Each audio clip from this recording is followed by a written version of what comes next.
Bienvenue sur Vision. Un podcast sur l'évolution du monde du travail, des manières de travailler et de vivre le travail. Comment travaillerons-nous demain ? Comment fonctionneront les entreprises de demain ? Qu'est-ce que le travail exprimera de nous et de notre société ? Est-ce le travail qui façonne l'être ou l'être qui façonne le travail? Je suis Laure Brignonne, fondatrice d'une étincelle. J'accompagne les personnes à créer leur place professionnelle avec cohérence, confiance et joie. J'ai à cœur de partager un regard novateur et créateur pour construire le monde professionnel de demain. À nous d'aller au-delà de ce qui nous est proposé aujourd'hui et d'être partie prenante dans la transformation du travail à venir. À travers des interviews d'experts, de chercheurs et d'acteurs, ce podcast est là pour ouvrir ses voies. Nous parlons ici du monde de l'entreprise, de l'entrepreneuriat et de toutes les formes alternatives de ce que l'on nomme encore travail. L'objectif ? Un monde professionnel avec plus de sens, de conscience, d'humain, d'envie, de respect de notre planète et tout simplement avec plus de vie. Belle écoute!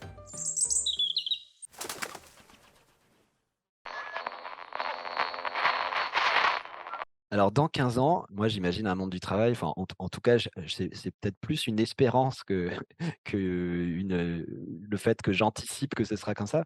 Mais vraiment, moi, j'aspire à voir qu'il y a un maximum de petites ou grandes entreprises qui se lancent par des gens qui sont non formatés par le monde du travail habituel. Et je pense que lancer des entreprises aujourd'hui, c'est jamais été aussi facile en fait que de le faire. Si moi j'ai réussi, alors que j'ai aucune culture entrepreneuriale quand je me suis lancé et que j'y connaissais rien du tout, je pense que tout le monde peut le faire dans l'absolu, hein, s'il a le goût de ça. Et je me dis que si ces entreprises-là, elles sont lancées par des gens un peu lambda, un peu monsieur, madame, tout le monde, comme je l'étais au départ, qui sont pas formatés par bah, en fait, pour réussir, il faut se tuer à la tâche. Toutes ces injonctions-là, voilà, il faut courir partout, il faut toujours, faut être à fond parce que sinon on n'y arrivera pas et cetera. Cette pression qu'on se met, assez naturellement parce que c'est la culture habituelle de l'entrepreneuriat. Moi, j'aspire vraiment et j'espère et je pense que ça va exister, qu'il y ait un maximum d'entreprises qui seraient montées par des gens qui ont une vision, une culture différente de l'entrepreneuriat, qui vont être capables de simplement naïvement proposer des choses, différentes, que ce soit pour le service qui est proposé, faire des choses qui ont du sens pour être utile à la société et en même temps être cohérent avec, quelque chose de simple et de faire en sorte que les salariés soient dans de bonnes conditions avec une vie équilibrée, quoi. Kajet.net est une plateforme web dédiée à la vente directe entre producteurs et consommateurs. C'est une scope composée de 8 personnes qui a un fonctionnement en 100% télétravail et qui a mis en place la semaine de 4 jours. Sébastien Zulk est ingénieur en agriculture, passionné des enjeux liés au circuit court. Il a d'abord été consultant pour la grande distribution pour ensuite se lancer en 2015 dans l'aventure Kajet.net dont il est le cofondateur. Alors en quoi diffère le fonctionnement d'une scope d'une entreprise classique et pourquoi faire ce choix? Et comment mettre en place le télétravail et la semaine de 4 jours? Et qu'est-ce que cela implique au quotidien dans le fonctionnement de l'entreprise? Sébastien nous expose une manière de travailler qui pourrait ouvrir la porte à de nombreuses autres entreprises. Il nous partage également comment, au cours de ses années d'entrepreneuriat, il a dû faire évoluer son mode de management et les erreurs à ne pas commettre. Sébastien, tu as co-créé avec François Barbu Cagette.net, qui est une SCOP, c'est-à-dire une société coopérative de production. Peux-tu déjà nous expliquer ce que fait Cagette.net et le fonctionnement d'une SCOP? Kajet.net, c'est assez simple, c'est une plateforme web qui est dédiée à la vente directe. Alors, la vente directe, c'est quoi? Bah, c'est le lien direct entre un producteur et un consommateur. Donc, par exemple, quand on va faire ses courses au marché et qu'on va sur le stand d'un producteur, en général, on les repère bien, bah, on est en vente directe parce qu'on est, nous, consommateurs, en train de lui passer commande directement. Et avec Kajet.net, en gros, on fait la même chose que sur les marchés, sauf que on s'appuie sur, la plateforme web pour faciliter les relations et notamment les prises de commandes. Donc c'est très pratique pour le producteur et pour le client qu'on peut être si on veut, mieux consommer, se tourner vers les producteurs. Et donc en 2 mots, bah, les producteurs, eux, ils mettent en ligne leur catalogue de produits. Ils les proposent sur différents points de distribution qui maillent les territoires. Et bah, du coup, les clients, nous qui voulons mieux consommer, se tourner vers les producteurs, et ben, on va pouvoir avoir accès à cette offre de produits et se composer sa cagette avec des légumes, du pain et tous les bons produits qui peuvent venir directement des producteurs. Et dernier mot, ces points de distribution, ils peuvent exister à la fois sur la ferme du producteur ou des producteurs directement. Ça peut avoir lieu sur la place d'un village ou au sein d'une entreprise, par exemple. Tout lieu qui réunit des gens peut tout à fait organiser un point de vente, sur Cagette.net.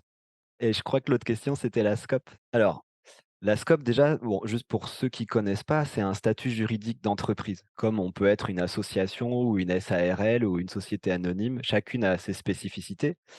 Et la SCOP, elle a une spécificité, donc c'est une société coopérative, heu, dans le qui enfin dire intrinsèquement, elle est faite pour que ce soit les salariés qui ont le pouvoir. Parce que SCOP, ça veut dire société coopérative de production et le mot production veut dire qu'en gros, ce sont les travailleurs, ceux qui produisent, qui sont à aux manettes de l'entreprise et donc elle est sécurisée pour ça.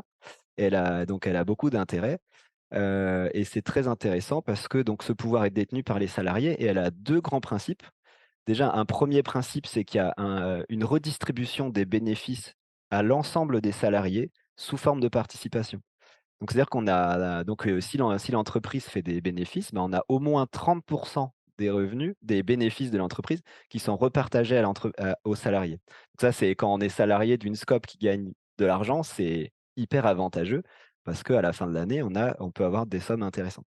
C'est motivant en plus du coup. Et ben, ça veut dire que du coup, c'est une entreprise partagée économiquement. C'est-à-dire que tout le monde a intérêt à ce qu'elle réussisse. C'est un des piliers forts, et que je trouve, super de la SCOP. Donc, voilà, si on réussit tous ensemble. C'est tout à fait donc ça, c'est un principe vraiment important et qu'on soit le dirigeant tout en haut ou avec un poste un peu plus opérationnel, on est tous soumis à la même règle.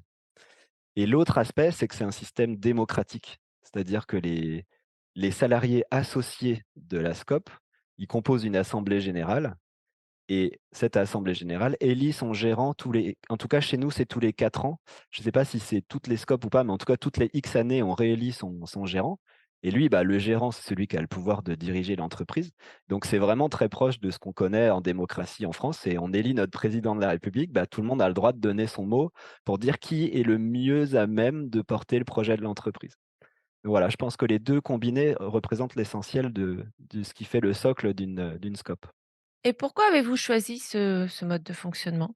Déjà, j'ai envie de dire, à l'époque, quand on était en SCOP, on n'était que 2 avec, mon associé, François Barbu et le premier gros avantage, c'est que du coup, nous, on est salariés CDI classique de notre propre entreprise. Et donc, le premier avantage pour nous, c'était d'obtenir toute la protection sociale, le chômage, on quand on a un CDI, c'est plus facile d'aller, demander un crédit à la banque pour, acheter une maison. Enfin, il y a beaucoup d'avantages quand on est salarié en CDI, alors que quand on se crée une petite entreprise, pour ceux qui l'ont fait et qu'on est gérant, de façon classique, là, il faut vraiment beaucoup d'années et de choses pour rassurer les banques pour l'avoir. Donc voilà, c'est du coup, on bénéficie des avantages du salarié à tous les niveaux. Donc ça, c'était un premier intérêt pour nous. Le deuxième, c'était que, en tant que SCOP, finalement, on a des avantages fiscaux sur la redistribution de ces participations à la fin de l'année. Ce qui fait que, sur ces sommes-là, bah, il y a peu d'impôts. Hem Dès lors qu'on respecte certaines règles, hein, c'est pas illimité, c'est pas tout ça. Mais, c'est aussi un avantage par rapport à une entreprise classique qui si jamais elle verse des dividendes à ses actionnaires, là, c'est taxé assez fort. Donc voilà, il y a à la fois un côté, plus social, et là, il y a un aspect aussi fiscal. Voilà, mais je dis attention, parce qu'il y a des avantages à ce niveau-là, mais il y a aussi, des contraintes, et notamment si quelqu'un porte le rêve de monter une start-up, faire des levées de fonds, ce rêve de se faire des millions en revendant sa boîte dans quelques années parce qu'on a lancé un super projet, ça, faut oublier tout de suite. Voilà, il y a une contrepartie, c'est qu'il faut choisir, c'est que la SCOP est faite pour rémunérer les gens qui y travaillent. Donc le jour où on n'y travaille plus, on a les parts sociales que j'ai dans l'entreprise, elles ne prennent pas de valeur. Donc je peux pas, je suis pas dans ce rêve de partir aux Bahamas dans 5 ans parce que Kajet.net aura explosé, ça serait génial. Le jour où je m'en vais, je récupère mes quelques billes que j'ai mis au début, mais voilà, c'est quelques milliers d'euros et c'est terminé. Donc c'est quand même un choix fort au départ quand on se tourne vers ce genre de structure. Oui, on n'est pas du tout dans le même principe, dans les mêmes objectifs. Bah, ça bouleverse pas mal parce que, notamment en ce moment, on cherche à avoir des financements pour investir dans notre outil. Eh bien, on c'est pas la peine d'aller voir des business angels ou des fonds d'investissement, ils vont même pas vous regarder parce que ça les intéresse pas. Ils vont pas pouvoir récupérer leurs billes comme ils l'espèrent à la fin de l'année. Vous êtes justement en full télétravail aussi. Qu'est-ce que cela demande à chacun et comment faites-vous pour entretenir la vie d'équipe?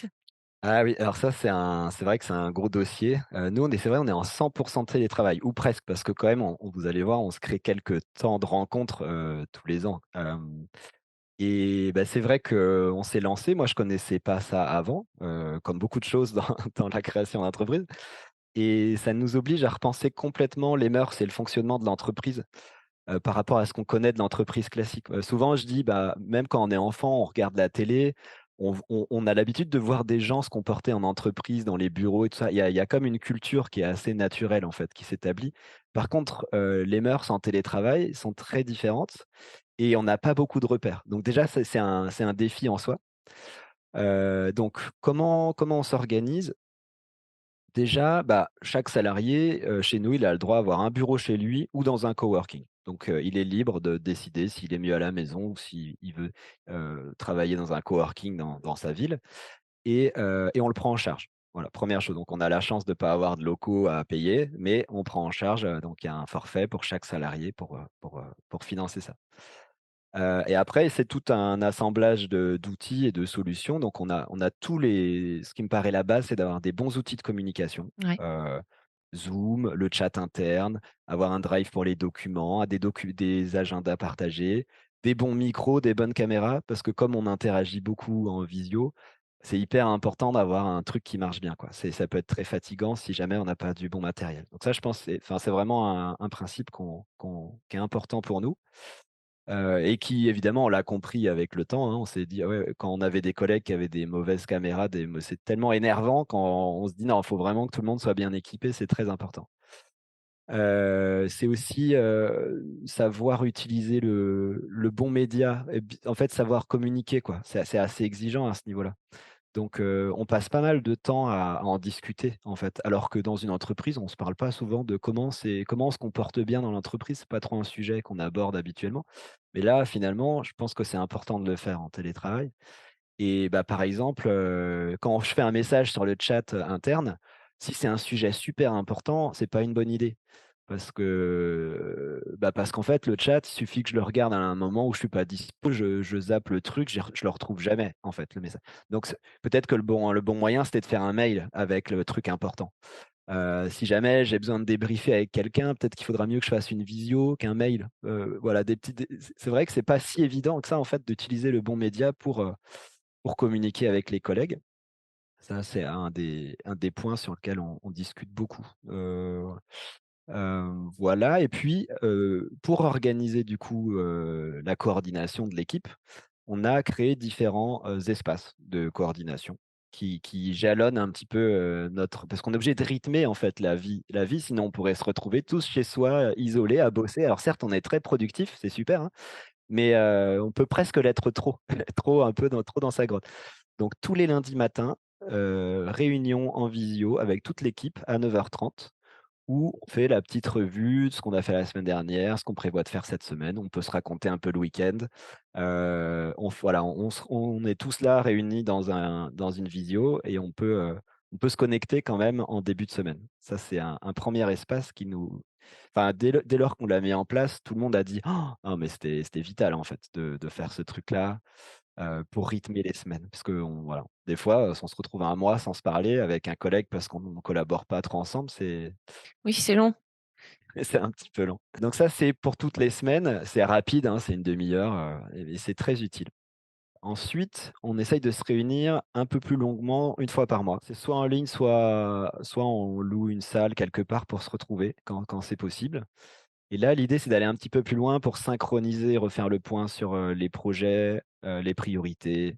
Voilà, est-ce qu'on doit adapter des choses? Prendre le temps de discuter un peu plus longuement sur les projets, quoi, on va dire. Et ça, c'est mensuel. Et puis ensuite, à peu près 3 fois par an, on appelle ça des séminaires. C'est pas vraiment des séminaires, c'est plus des temps où on se retrouve pendant 2 ou 3 jours, dans un lieu donné où on loue un gîte, et on travaille en présentiel tous là, pour se voir et avoir un petit peu de cet informel, qui est important dans l'entreprise aussi, de pouvoir discuter, boire un café, déjeuner ensemble. On essaye de compenser un petit peu le manque de lien de la semaine, du temps habituel par ce qu'on appelle nous les séminaires. Voilà mais je mets un gros warning là-dessus, c'est que au début, j'ai cru qu'en 2 3 jours, j'allais pouvoir rattraper tout l'informel qui n'existait pas ailleurs et je me suis rendu compte que c'était complètement illusoire. Voilà, faut le prendre, mais ça ne compensera jamais, le fait qu'on n'est pas dans les mêmes bureaux. Faut juste s'organiser différemment après au quotidien. Oui, ça reste différent dans tous les cas, mais c'est bien, 2-3 fois par an, c'est plus que ce que j'ai pu entendre, surtout sur plusieurs jours. Ça vous permet quand même de vous connaître. Ouais. Après, il y a pas mal d'entreprises où, par exemple, elles imposent de venir toutes les semaines un jour ou 2. Nous, c'est la particularité du 100 télétravail, où vraiment mais parce que quand on se réunit une journée par semaine, toutes les semaines, il y a peut-être moins besoin de le faire Bien ce sûr. séminaire 3 fois dans l'année qui pourrait paraître un peu lourd.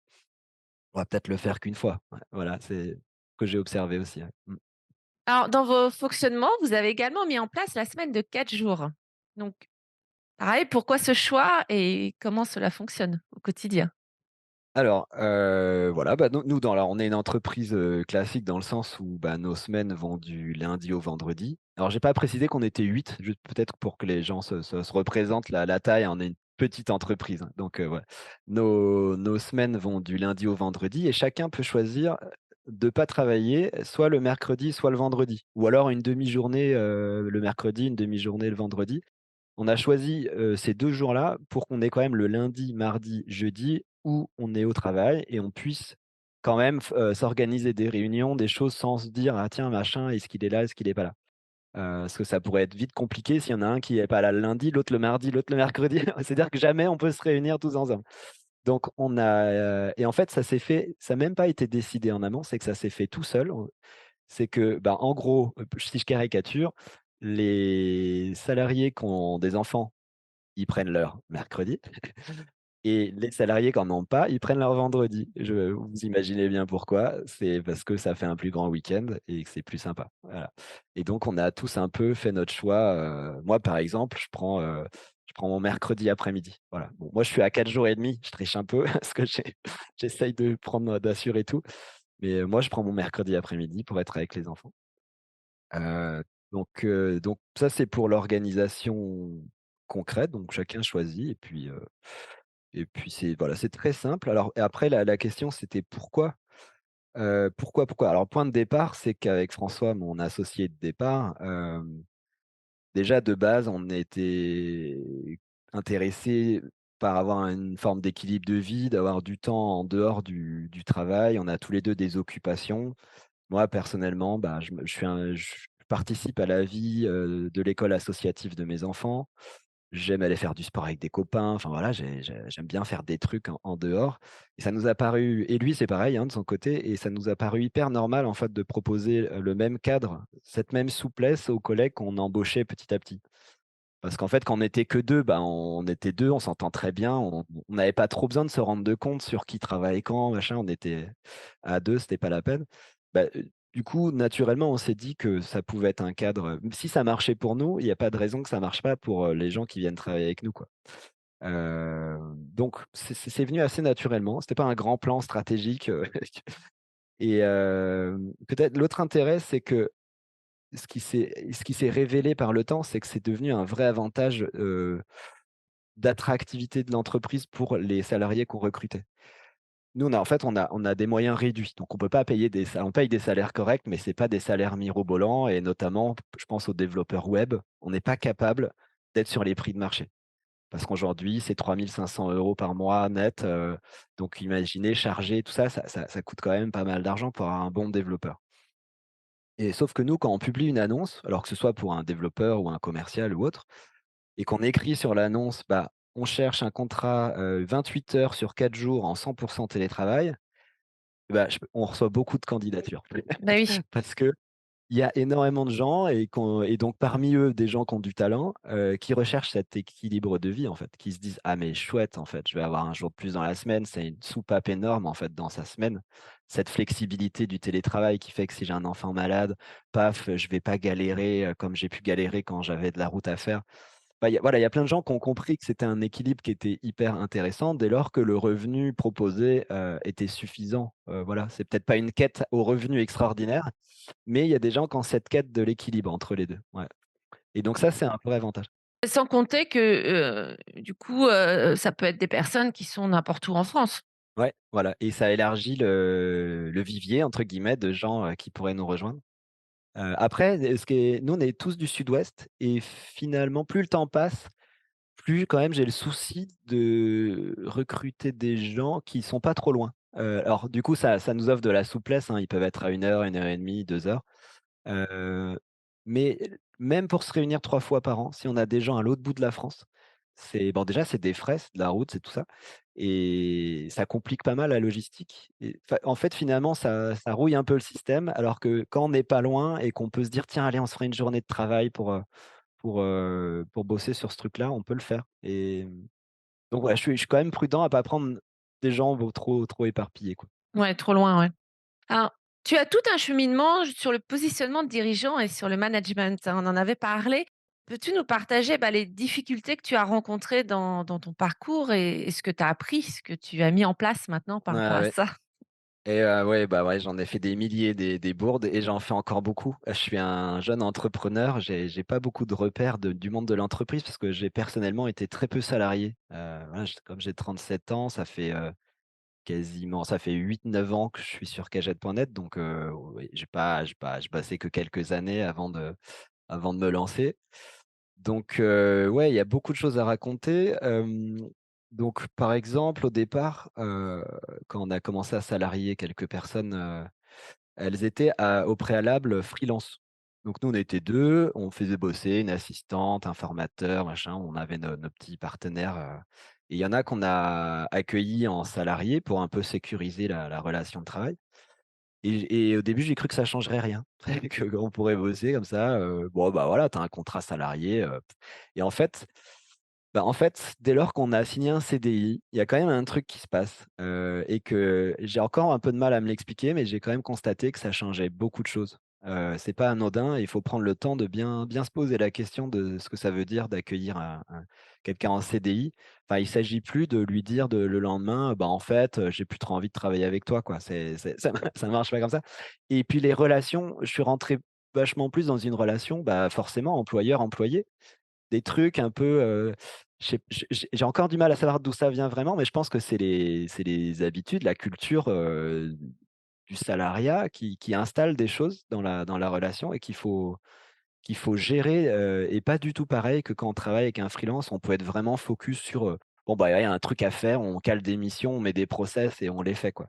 Là, ça ouvre tout un univers de choses à prendre en charge qui est pas voilà, qui est à prendre en compte. Donc ça, voilà, c'est le 1re découverte, travailler avec un freelance, c'est pas travailler avec un collègue en CDI, c'est clair.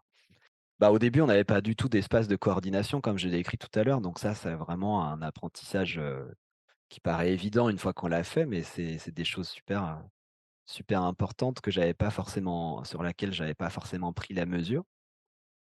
Au moment ah oui, ça c'est un truc important pour moi, c'était que au moment où donc on a eu quelques salariés, on s'est dit: «Bon, ouais, il va falloir structurer un peu les choses là, c'est le bazar, on peut plus travailler comme ça de façon complètement informelle, toute la semaine». Puis il y en a qui s'y retrouvaient pas trop et j'étais très inspiré par le livre, Reinventing Organizations que beaucoup de gens connaissent quand ils s'intéressent aux entreprises libérées, des choses comme ça. Donc moi naturellement, c'est ce mode-là qui me plaît.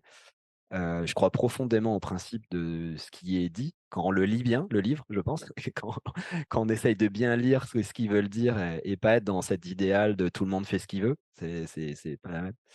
Mais le problème, c'est que je pense qu'on l'a pas tous lu le livre et qu'on n'est pas tous on a tous des représentations très différentes de ce que c'est une entreprise libérée, une entreprise, horizontale où chacun a une forme d'autonomie et de prise d'initiative.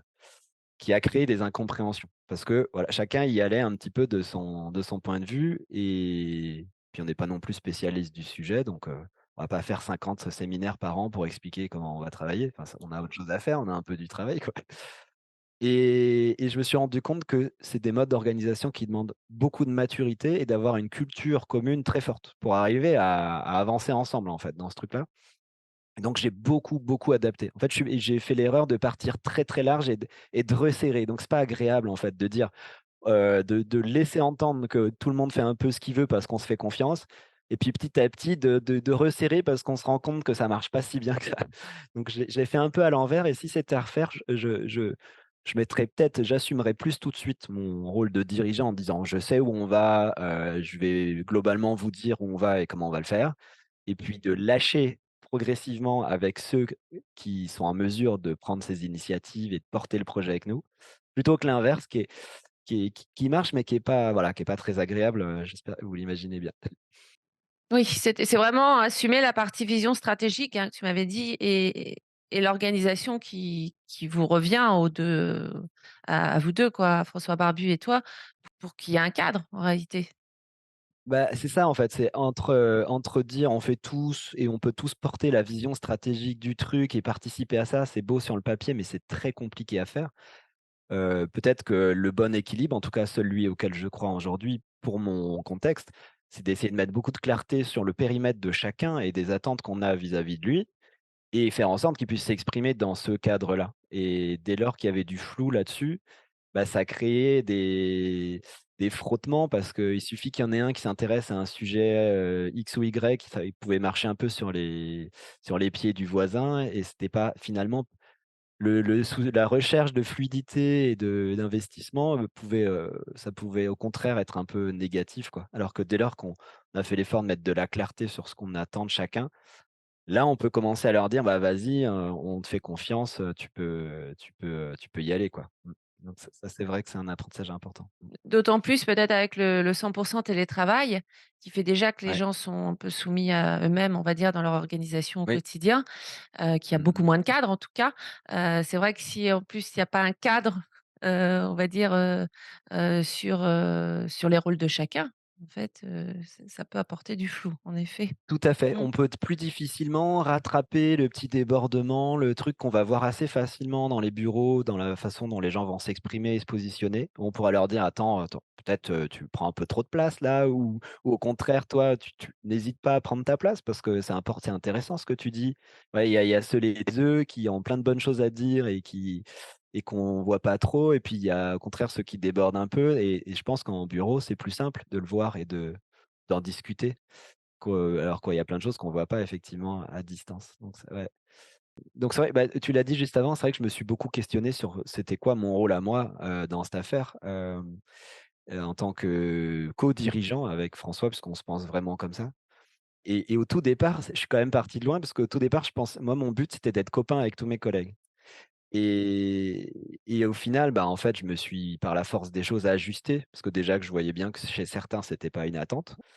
Et je me suis rendu compte, un truc assez basique, c'est qu'en fait, mon rôle, moi, c'était pas de faire le papa avec mes collègues pour qu'ils se sentent bien, même si c'est, je pense, ça part d'une bonne intention.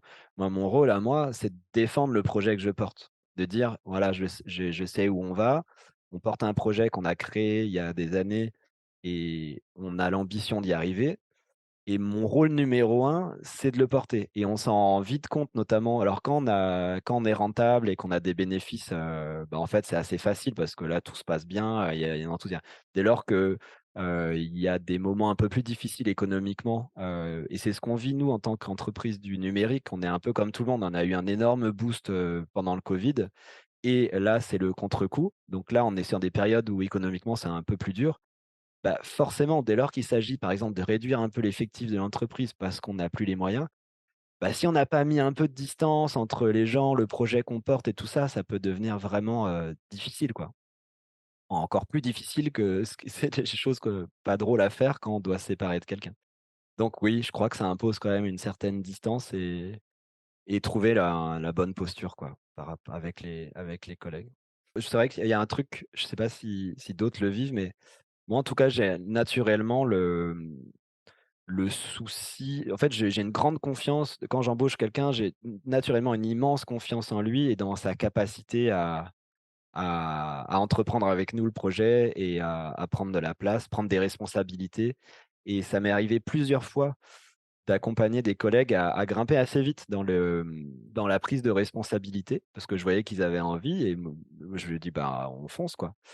et le truc, c'est que, parfois, je suis allé un peu trop vite et des fois, c'est un peu comme je disais tout à l'heure, des fois, je suis allé un peu trop vite et je me suis dit: «Ah mince, je suis allé un peu trop loin».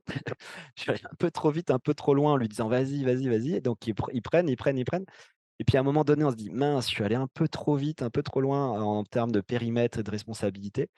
Et le retour en arrière, en fait, c'est terrible parce que c'est un désaveu, c'est et ça, c'est une grosse bêtise que j'ai fait, et que, si c voilà, je sais qu'il faut faire a enfin, maintenant, je sais qu'il faut faire attention, c'est-à-dire qu'il faut accompagner la personne progressivement et si on sent qu'elle a du potentiel, tant mieux, mais il vaut mieux se donner un peu de temps pour la laisser vraiment prendre en charge brillamment le petit périmètre qu'elle avait au départ et de la faire passer des caps. C'est beaucoup plus stimulant que d'aller très, très vite. Donc là, du coup, il y a vachement de satisfaction pendant 1 an, 2 ans et après quand on bloque, ça c'est là, ça devient difficile et bon voilà, enfin, je pense que ça s'entend. Oui. Et donc avec ton expérience, qu'est-ce qui serait pour toi une grande évolution, soit du monde du travail, des manières de travailler ou de vivre le travail? Moi, j'aurais envie de revenir sur le télétravail. C'est quand même une énorme révolution, hein. Donc c'est pas toujours facile, c'est clair, ça se gère, ça faut savoir le gérer. Parce qu'on n'a pas beaucoup de repères, mais je pense que c'est une chance énorme, en fait, pour l'entreprise. Alors, je parle des entreprises qui peuvent se le permettre. J'ai bien conscience que tout le monde ne peut pas. Si j'étais coiffeur, je ne pourrais pas télétravailler, j'en ai parfaitement conscience. Mais ça offre quand on peut se le permettre, ça offre tellement une flexibilité tellement énorme que c'est en termes de qualité de vie, c'est fou. Moi, je suis hyper fier quand j'entends un collègue qui me dit: «Bah, ah zut, j'ai mon fils qui est à la maison parce qu'il est malade aujourd'hui». En fait, on se rend pas compte, mais le gain, c'est-à-dire que l'enfant est malade, certes, il est dans la chambre à côté, mais moi, je sais très bien que mon collègue, peut-être qu'il va devoir s'absenter 2 fois une demi-heure, un petit peu dans la journée pour, s'occuper de son enfant. Mais au global, il a fait sa journée de travail, en fait. Et j'ai aucun doute sur le fait qu'il a été, au moins aussi productif que s'il était au bureau. Et ça, je vois bien que ça apaise le quotidien. Alors ça apaise le mien parce que je le vis aussi, mais ça apaise le quotidien de toute l'équipe.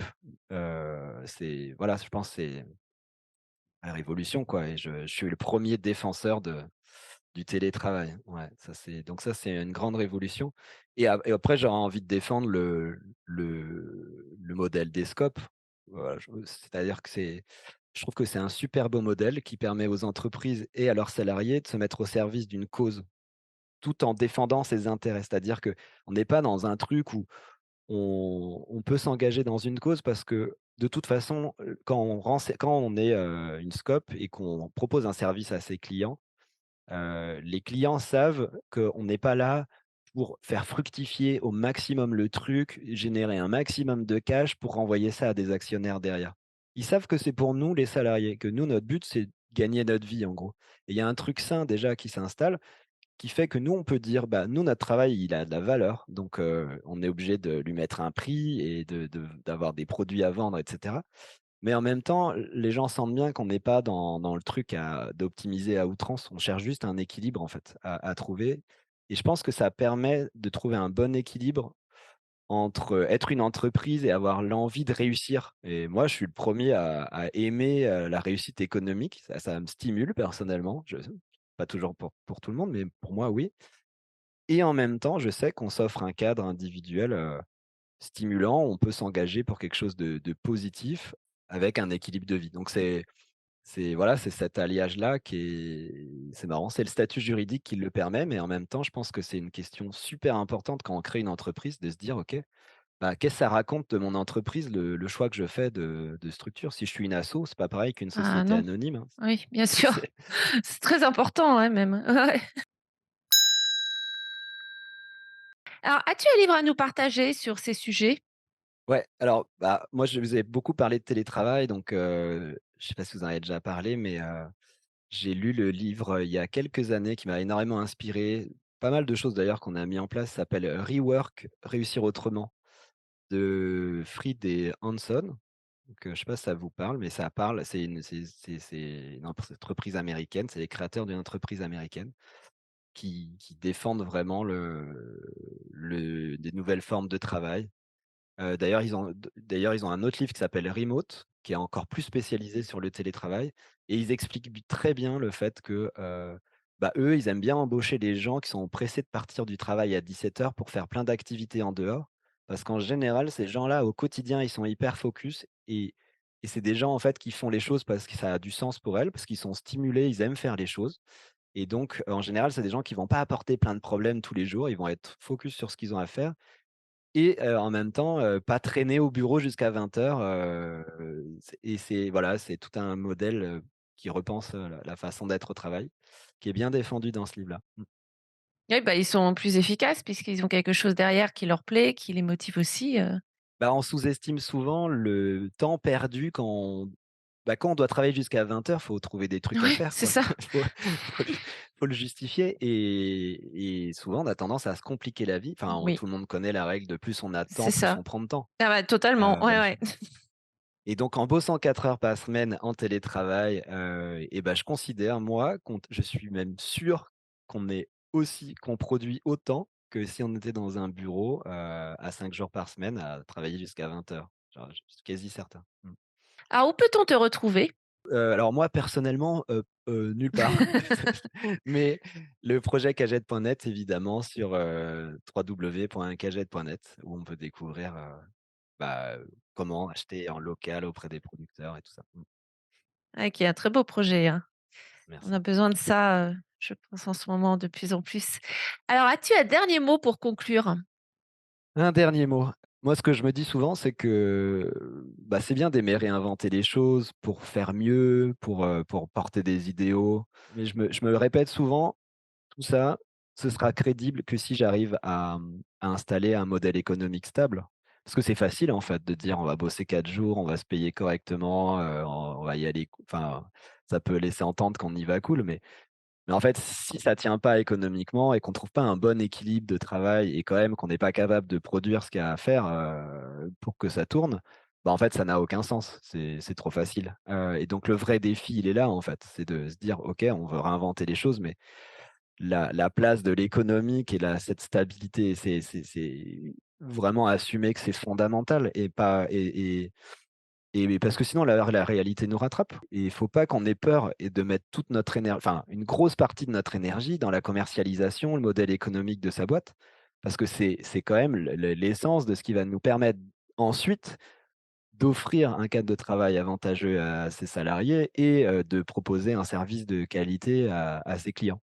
Et moi, j'ai eu tendance à prendre le truc un peu à l'envers. J'ai mis un peu de temps à l'assumer mais je pense que c'est très simple et finalement ça fait du bien aussi de se le rappeler.